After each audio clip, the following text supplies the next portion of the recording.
Hi guys, welcome to another episode of AB in the Films. If you're wondering why I'm in my living room and not in my bedroom, it's because my bedroom is a mess and I cannot fit the tripod in that room because it's a very small room and it's very packed with a lot of the stuff I got for Christmas.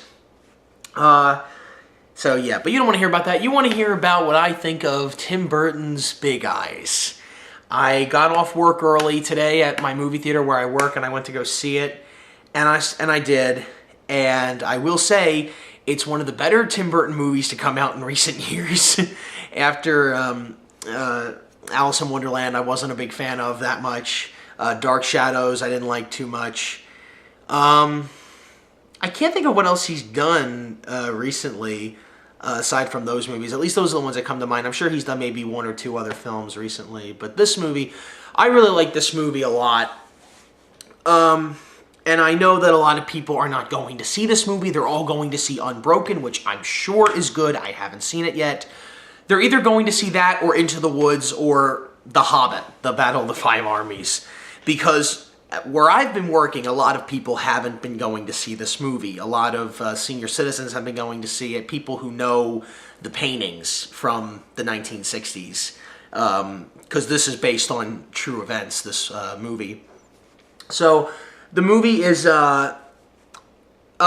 it's really good. I think Amy Adams is, as always, great. She's really good in this. Christoph Waltz is always good. Yeah, what more can you ask for? It's really just the two of them, basically. Like, they're the only two actors in this movie. I mean, occasionally you'll get someone here and there. My friends and I were joking, my friends who work at the movie theater with me, we were all joking about the fact that we were actually kind of stunned that this movie wasn't going to star Johnny Depp. Because he's been in a lot of Tim's movies. And, but we all had the idea, like, oh, maybe he'll be in a cameo in this movie. Maybe he'll be in the back somewhere in this movie. Or Helena Bonham Carter. Or, you know, something like that. But as you all know, I am a huge Tim Burton fan. I am. I think Beetlejuice is the masterpiece of him. That is the movie that defines him as a director and a storyteller and a visionary. And a lot of people have different opinions. A lot of people say it's Nightmare Before Christmas. Technically, he did not direct that movie. A lot of people have to start realizing that he did not direct Nightmare Before Christmas. He produced it. It still counts as his film, but he did not direct it. So many people come up to me and they say that he directed it, and Henry Selick directed it, people. Seriously, James the Giant Peach, same thing. Tim Burton produced that movie, but he didn't direct it. I'm really getting sidetracked here. So the movie is Big Eyes, and Amy Adams is Margaret Keane, or that's the name she takes once she marries Christoph Waltz's character. And I have a phone call right here. No, I'm not going to take that right now. I'll call them later. So she is a painter, and she paints these.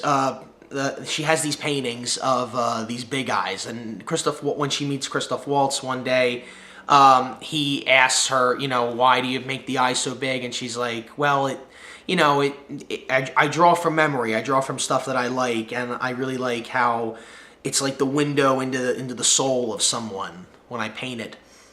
And Christoph Waltz marries her, and he gets carried away, and over time, he forces Amy Adams, Margaret, to make these paintings for him.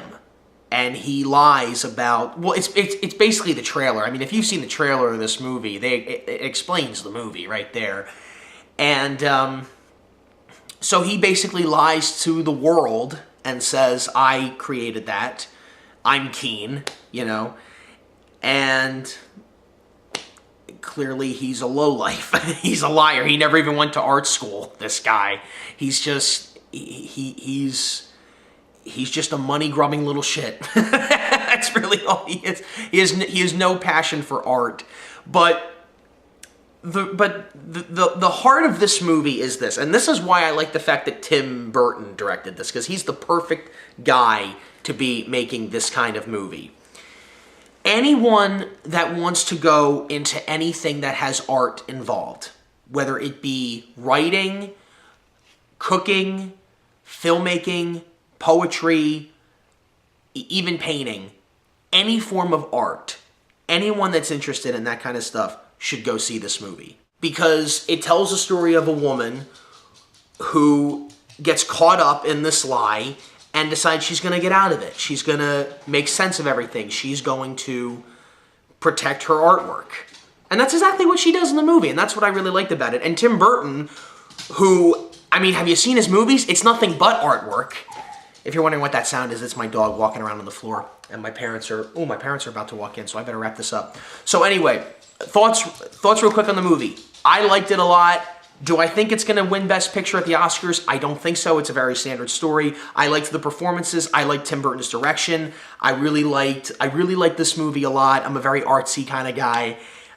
If you haven't seen this movie yet, go ahead and see it. Even if you already know what it's going to be about, you've probably heard of the story before, but it's very... Yeah, I really did enjoy this movie. So, that's all we have now for EB in the Films, and I will see you guys in the next review. Later.